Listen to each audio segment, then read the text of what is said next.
CMRL Exalogic സാമ്പത്തിക ഇടപാടിൽ വീണ വിജയന്റെ എക്സോലോജിക് കമ്പനിക്ക് SFIO സമൻസ് അയച്ചു. കമ്പനിയുടെ സേവനം, സാമ്പത്തിക ഇടപാടുകൾ എന്നിവ സംബന്ധിച്ച രേഖകൾ ഹാജരാക്കാൻ ആവശ്യപ്പെട്ടാണ് സമൻസ് അയച്ചത്. CMRL പരിശോധന നടത്തിയപ്പോഴും KSIDCയിൽ പരിശോധന നടത്തിയപ്പോഴും SFIO ഉദ്യോഗസ്ഥർ രേഖകൾ ആവശ്യപ്പെട്ട് സമൻസ് അയച്ചിരുന്നു. KSIDCയിലെ പരിശോധന പൂർത്തിയായതിന് പിന്നാലെ എക്സോലോജിക്കിനും സമാനമായ രീതിയിൽ SFIO സമൻസ് അയച്ചു. സമൻസ് ലഭിച്ചതിന് പിന്നാലെയാണ് എക്സോലോജിക്സ് കോടതിയിലേക്ക് നീങ്ങിയത്. മണൽ കമ്പനിയായ CMRLൽ നിന്നും അനധികൃതമായി പണം വാങ്ങി എന്ന കേസിലെ SFIO അന്വേഷണം റദ്ദാക്കണം എന്നാവശ്യപ്പെട്ട് എക്സോലോജിക് കർണാടക ഹൈക്കോടതിയിൽ കഴിഞ്ഞ ദിവസം ഹർജി നൽകിയിരുന്നു. ഈ ഹർജി കർണാടക ഹൈക്കോടതി തിങ്കളാഴ്ച പരിഗണിക്കും. രാവിലെ 10:30 ജസ്റ്റിസ് M. നാഗപ്രസന്നയുടെ ബെഞ്ചായിരിക്കും ഹർജി പരിഗണിക്കുക.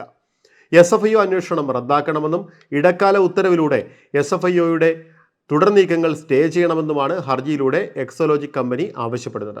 അന്വേഷണം പ്രഖ്യാപിച്ചുള്ള ഉത്തരവിന് ആധാരമായ വിവരങ്ങൾ ലഭ്യമാക്കണമെന്നും ഹർജിയിലൂടെ ആവശ്യപ്പെടുന്നുണ്ട്.